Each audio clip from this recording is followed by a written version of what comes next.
गटप्रवर्तक तसंच आशा वर्कर महिलांनी उपमुख्यमंत्री आणि अर्थमंत्री अजित पवार यांच्या नागपुरातील शासकीय निवासस्थानासमोर आंदोलन केलं। मानधनवाढीबाबतची विविध आश्वासनं पूर्ण करावी अशी मागणी या आंदोलकांनी केली। तानाजी सावंत आरोग्यमंत्री असताना आशा सेविकांना 7,000 रुपये तर गटप्रवर्तकांना 10,000 रुपये मानधन वाढीचं जो आश्वासन दिलं होतं तसंच 2,000 रुपये भाऊबीज देण्याचं आश्वासनही अद्याप पूर्ण झालं नाही। या संदर्भातला GR काढावा आणि अंमलबजावणी करावी या मागणीसाठी आंदोलन केलं जात आहे। सरकार वारंवार मानधन वाढीचं आश्वासन देतं, मात्र त्यानंतरही या संदर्भात GR काढला जात नाही। मुख्यमंत्री उपमुख्यमंत्री सर्वांची भेट घेतल्यानंतरही मानधन वाढीच्या जाहीर केलेल्या निर्णयाची अंमलबजावणी होत नाही।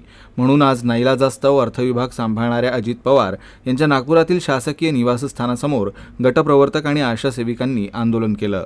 आमची मागणी हेच एकच आहे की आमच्या त्यांनी GR काढावा, तेव्हापर्यंत आम्ही इथून हटणार नाही। जे आम्हाला म्हटलं होतं की कोरोना योद्धा, जेव्हा आम्ही कोरोनामध्ये काम केलं, कोरोना योद्धा म्हटलं, आमची पाठ थापटली तर पाठ थापटल्याने चालणार नाही ना। आम्हाला काही पोट आहे की नाही, आम्हाला मानधन द्यायला पाहिजे, त्याने GR काढायला पाहिजे। आमची एकच मागणी आहे ह्या सरकारला की आमच्या GR त्वरित काढावा आणि आम्हाला जे आश्वासन दिलं ते पूर्ण करावं। आमची मागणी एकच आहे, आम्ही आज इथून उठणार नाही आहे हे आम्ही सांगू इच्छितो अजितदादा पवार साहेबांना की आम्ही आज इथून उठणार नाही आहे। आमच्या जेव्हापर्यंत GR निघणार नाही आहे तेव्हापर्यंत आम्ही इथून उठणार नाही आहे।